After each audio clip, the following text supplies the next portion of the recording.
오늘의 말씀은 갈라디아서 6장 2절입니다. 여러분은 서로 남의 짐을 져 주십시오. 그렇게 하면 여러분이 그리스도의 법을 성취하실 것입니다. 아멘. 세상 사람들 모두 정답을 알기는 할까? 힘든 일은 왜 한 번에 일어날까? 나에게 실망한 하루, 눈물 보이기 싫어 의미 없이 밤 하늘만 바라봐. 작게 열어둔 문틈 사이로 슬픔보다 더 큰 외로움이 다가와. 수고했어 오늘도. 아무도 너의 슬픔에 관심 없대도 난 늘 응원해. 수고했어 오늘도. 옥상 달빛이라고 하는 가수의 수고했어 오늘도 라고 하는 노래의 가사였습니다. 다들 올 한 해도 수고 많으셨습니다.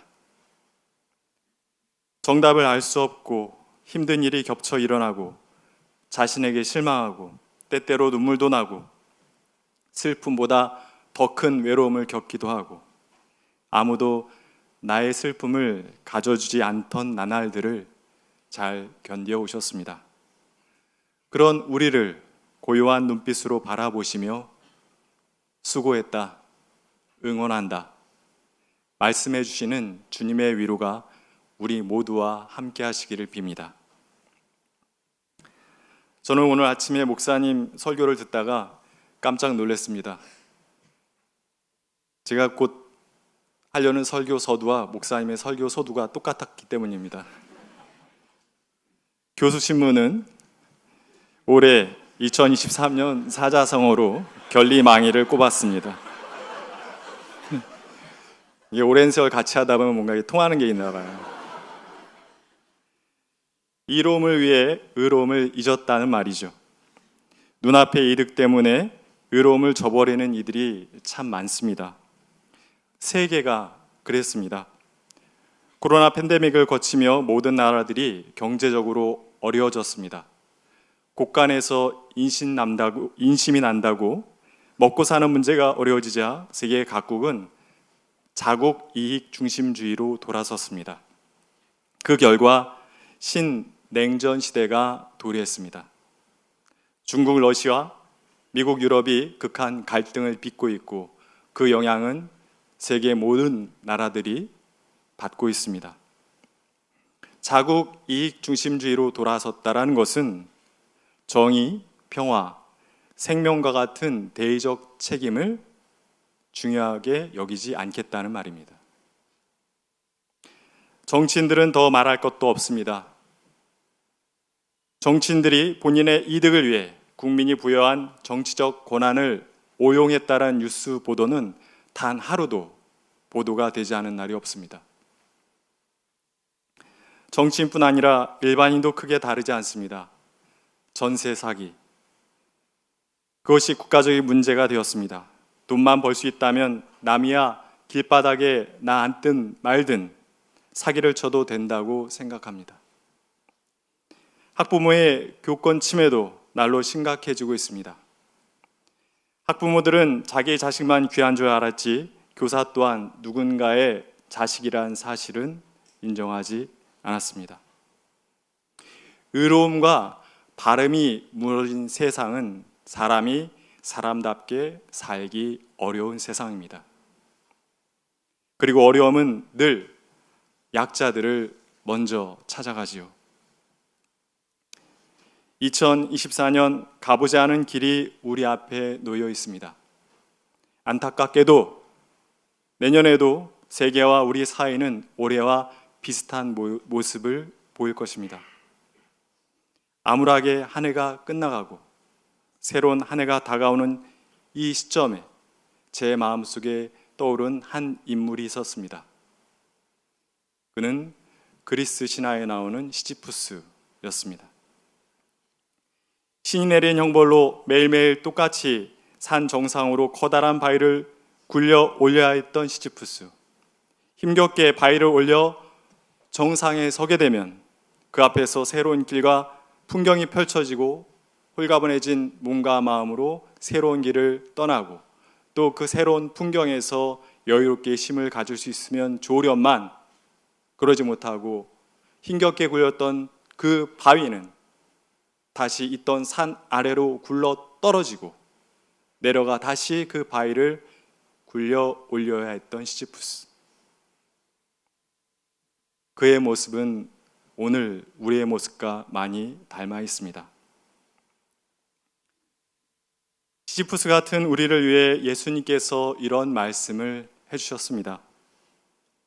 수고하며 무거운 짐진 자들아 다 내게로 오라. 내가 너희를 편히 쉬게 하겠다. 나는 마음이 온유하고 겸손하니 내게 배워라. 내 멍에는 가볍고 내 짐은 편하다. 마태복음 11장 28절에서 30절의 말씀입니다. 여기서 예수님께서 말씀하신 무거운 짐은 삶을 무겁게 만드는 모든 것을 의미하는 동시에 모세의 율법을 의미합니다. 원래 하나님께서 주신 율법은 우리의 사람의 생명을 더욱 생명답게 살아가라고 주신 말씀입니다. 율법의 핵심인 십계명을 보더라도 알 수 있습니다. 십계명 절반의 내용은 우리가 어떻게 하나님 앞에서 올바르게 사람답게 생명답게 살 수 있는지를 가르쳐주고 있으며 나머지 절반은 사람과 사람 사이에 어떻게 조화롭게 서로의 생명을 더 풍성하게 만들어주며 살 수 있는지가 그 안에 담겨 있는 것이지요.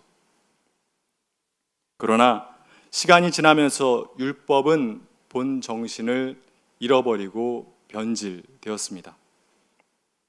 사람들에게 생명을 주는 하나님의 말씀이 아니라 사람들에게 짐이 되는 계명이 되어버렸습니다. 제사장과 율법학자들은 하나님의 말씀을 613개 조항으로 정리했습니다. 많지요. 그 중에 무엇을 하지 말아라 라고 하는 조항이 365개, 이거는 반드시 하라 라고 하는 계명이 248개입니다. 그들은 그 많은 율법 조문을 암기했고 그 중에 많은 부분을 실천했으며 백성들에게도 그 많은 계명들을 자기들처럼 그대로 수행할 것을 강요했습니다. 종교 지도자들은 어느새 종교 권력자들이 되었습니다. 자신들이 정한 기준에서 벗어난 이들은 사람 취급하지 않았습니다. 하나님께서 사람이 사람답게 살아가라고 주신 율법이 사람을 옴짝달싹 하지 못하게 만드는 억압의 도구가 되고 사람들을 정죄하고 차별하는 폭력의 도구로 변한 것입니다. 그래서 예수님은 가벼운 짐을 새롭게 말씀해 주신 겁니다. 예수님께서는 그 당시 종교 지도자들이, 종교 권력자들이 이스라엘 백성들에게 가르치고 있는 율법은 무겁고 사람들을 불편하게 만들고 사람들 삶에서 쉼을 앗아간다고 생각하셨습니다. 그래서 예수님은 당신이 이스라엘 백성들에게 주는 계명은 가벼운 짐이라고, 가벼운 멍에라고 말씀하신 겁니다. 우리는 이미 다 잘 알고 있죠. 예수님이 이스라엘 백성들에게 주신 계명은 무엇입니까? 하나님을 사랑하고 내 이웃을 내 몸과 같이 사랑하라. 그것이 모든 공간복음에 일치된 예수님의 메시지입니다. 요한복음에서는 그걸 조금 더 단순화시켰습니다. 요한복음에서 예수님께서 주신 계명은 무엇이었습니까? 내가 너에게 새 계명을 주노니 너희는 서로 사랑하라. 내가 너희를 사랑한 것 같이. 예수님께서는 사랑이야말로 우리의 무거운 삶을 가볍게, 불편한 삶을 편하게, 쉼 없는 삶을 쉼 있는 삶으로 바꿔줄 수 있는 계명이라고 말씀해 주신 것입니다. 우리가 예수님을 통해서 처음 하나님의 사랑을 깨달았던 때를 생각해 보십시오. 어떠셨습니까? 그전에는 무겁기만 했던 나 자신과 이 인생이 그 사랑 앞에서 좀 더 가벼워지고 편해지고 쉼이 느껴지지 않았습니까? 예수님 바로 그 사랑을 말씀하신 것입니다. 초대 교회들에게, 바울에 의해서 세워졌던 초대 교회들에게 선포됐던 복음도 우리에게 찾아왔던 복음과 똑같은 복음이었습니다. 하나님의 사랑이 예수 그리스도를 통해서 나타났다. 그것을 우리가 믿을 때 우리가 하나님에 의해서 의롭게 인정을 받을 수 있다라고 하는 복음이었죠. 예수님의 사랑의 복음이었습니다. 그런데 사랑의 복음이 전해지는 곳마다 그 복음 안에서 사람들이 정말 하나님께서 주신 생명을 생명답게 감사하면서 서로를 경축하면서 살았으면 좋았겠지만 그러지 않았습니다. 거의 모든 초대교회들마다 공통적으로 일어났던 일은 무엇이냐면 예수 그리스도의 사랑의 복음이 무거운 율법으로 변화되었다는 것입니다.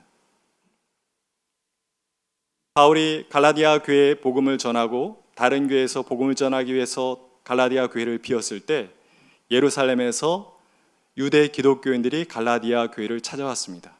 그리고 그 갈라디아 교인들에게 복음을 새로 가르쳐 줬어요. 바울 표현에 따르면 그것은 다른 복음이었습니다. 그 유대 기독교인들이 가르쳐 준 복음은 율법적인 복음이었습니다. 예루살렘 교회에서 올라온 유대 기독교인들은 자신들이 복음에 정통성이 있다라고 이야기하면서 갈라디아 이방 기독교인들에게 이렇게 얘기했습니다. 당신들 유대 율법을 수행해야 돼. 특히 할례를 받아야 돼. 식사할 때도 율법에 따른 예법을 지켜 식사해야 돼. 그리고 유대교의 절기를 지켜야 돼. 라고 얘기했습니다. 갈라디아 교인들은 어떻게 반응했을까요? 그 율법적 기독교인들의 말을 따랐어요. 이방인인데 할례를 받았습니다. 유대 율법에 따라서 식사를 했어요. 그리고 유대 절기를 지켰습니다. 그 소식이 바울에게 전해졌습니다. 그 소식을 듣고 바울은 대노했습니다. 우리가 예수를 믿는 것은 율법을 지키기 위함이 아니다. 율법을 믿는 것은 예수의 죽음을 헛되게 만드는 것이다. 우리는 예수 그리스도를 통해 나타난 하나님의 사랑이 우리를 구원한다라는 걸 믿는 것이고 그 믿음을 통해 의롭게 여김을 받는 것이지 할례를 통해서 율법을 지킴으로 우리가 의롭게 인정받는 것이 아니다 라고 이야기했습니다. 갈라디아서 5장 6절에서 선언하듯 바울은 이렇게 얘기했습니다. 그리스도 예수 안에서는 할례를 받거나 안 받는 것이 중요한 것이 아닙니다. 중요한 것은 믿음이 사랑을 통하여 일하는 것입니다. 사랑이 핵심이라는 얘기입니다.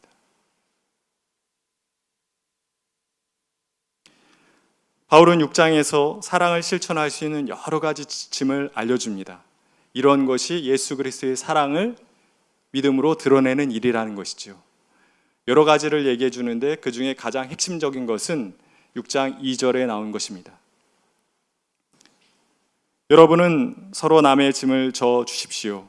그렇게 하면 여러분이 그리스도의 법을 성취하실 것입니다.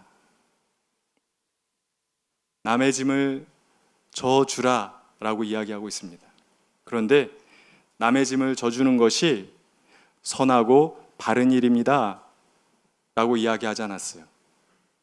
바울은 남의 짐을 져주는 것이 그리스도의 법을 성취하는 것이라고 얘기했습니다. 그리스도의 법이 무엇입니까? 사랑이잖아요. 사랑을 성취하는 거라고 얘기했어요. 우리가 예수 그리스도의 복음을 따라 살려고 할 때 가장 신경 써야 되는 부분이 그것이라는 겁니다. 내가 과연 남의 짐을 져주고 있는가? 그런데 남의 짐을 져주는 것은 정말 어려운 일입니다. 왜냐하면 남의 짐을 져준다는 것은 내가 이미 짐을 지고 있는 상태, 내 짐을 지고 있는 상태에서 남의 짐까지 더불어서 지는 것이기 때문에 정말 어려운 일입니다. 작년에 제가 스페인의 산티아고 순례길을 걸을 때 일입니다. 제가 또 산티아고 이야기한다고 해서 너무 노여워하지 마십시오. 이제 딱 두 번째거든요. 네. 그리고 앞으로 산티아고 얘기는 들려드릴 게 무궁무진합니다. 네. 운동선수도 아니고 그 800km가 되는 길을 30일 안에 걷는다는 것은 결코 쉬운 일이 아닙니다. 걷다 보면 무릎도 정말 아프고요. 발목도 삐기도 하고요. 발에 물집이 수없이 생기고 터지고 다시 아물고 다시 터지곤 합니다. 그리고 몸살을 한두 번씩은 앓게 됩니다. 한 번은 걷다가 발목을 삐어 길에서 쉬고 있는 독일인을 만났습니다. 도와주겠다고 하니까 자기는 조금 앉았다가 가면은 될 것 같다고 먼저 가라고 해서 갔습니다. 저는 그때 영국 친구랑 걷고 있었는데 영국 친구랑 이런저런 이야기하면서 걷고 있는데 갑자기 아까 그 독일인 친구가 저희를 앞질러서 가는 거예요.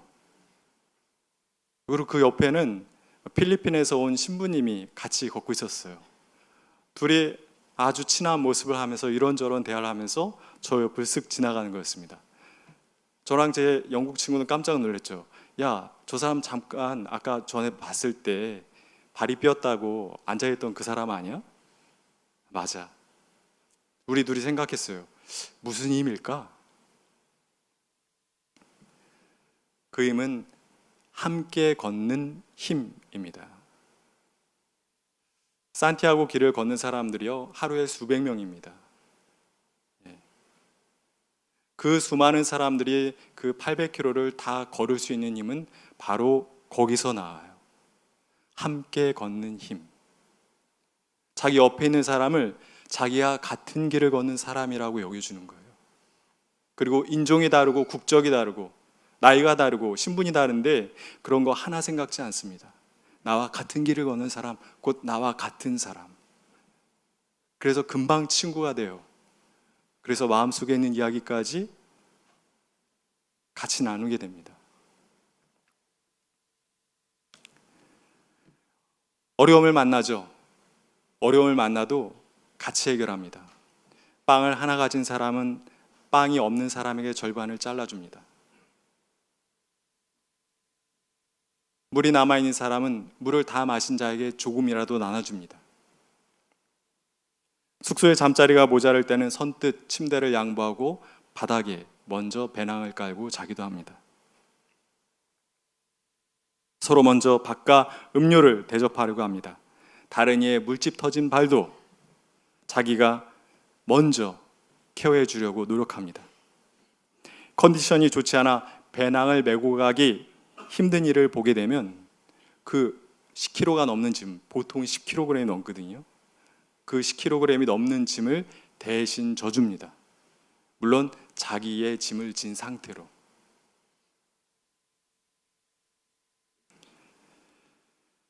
그를 나와 같은 길을 걷는 사람이라고 생각하지 않고, 그를 나와 같은 사람이라고 생각하지 않고, 그의 짐을 조금이라도 져줄 생각이 없이, 사랑 없이 그에게 사람이 해야 할 일은 이것이라고, 사람이 하지 말아야 하는 이 일이라고 가르쳐 주려고 하는 것은 그것이 무엇이 되었든 율법이며 짐입니다. 그러나 그가 나와 같은 길을 걷는 사람이라 생각하고 그가 나와 같은 사람이라고 생각하면서 그의 짐을 져주려 할 때 그런 생각과 행동은 사랑이 됩니다. 그 사랑이 우리 삶을 보다 가볍고 평안하게 만들어주며 쉴 만한 삶으로 바꿔줍니다. 우리는 모두 시지푸스예요. 저마다 고된 바위를 굴리지 않는 이가 없습니다. 알베르 까뮈는 그 고되고 무의미하고 부조리한 일을 꼭대기를 향한 투쟁 의식 하나만으로도 충분히 이룰 수 있다라고 말했습니다. 저는 일정 부분 동의하지만 일정 부분 동의하지 않습니다. 왜냐하면 우리는 경험상 알고 있습니다. 산 꼭대기를 향한 투쟁 의식만으로는 그 어려운 일을 늘 감당하기 어렵다는 것을 우리는 알아야 합니다. 우리는 시지푸스가 아니라 시지푸스들이에요.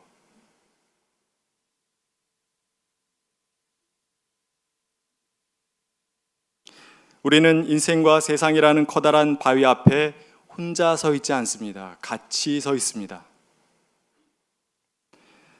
서로의 짐을 져주려 할 때 바위의 무게는 좀 더 가벼워집니다. 인생은 좀 더 살만한 것이 됩니다.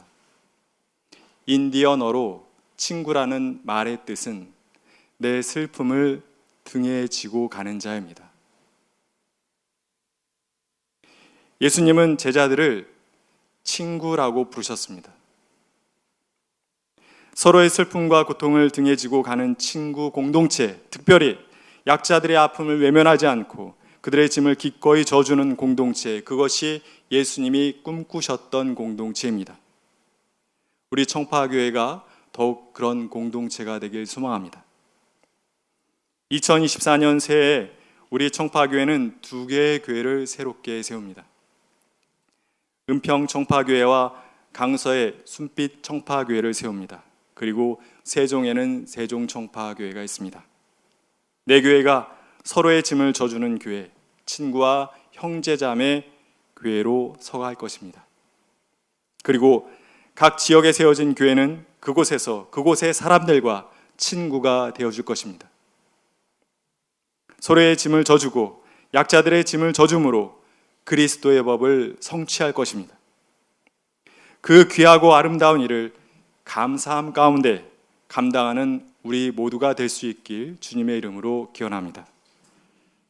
잠시 주신 말씀 기억하면서 거듭의 기도를 드리겠습니다. 주님, 우리는 인생을 살면서 자기의 짐에만 몰두했습니다.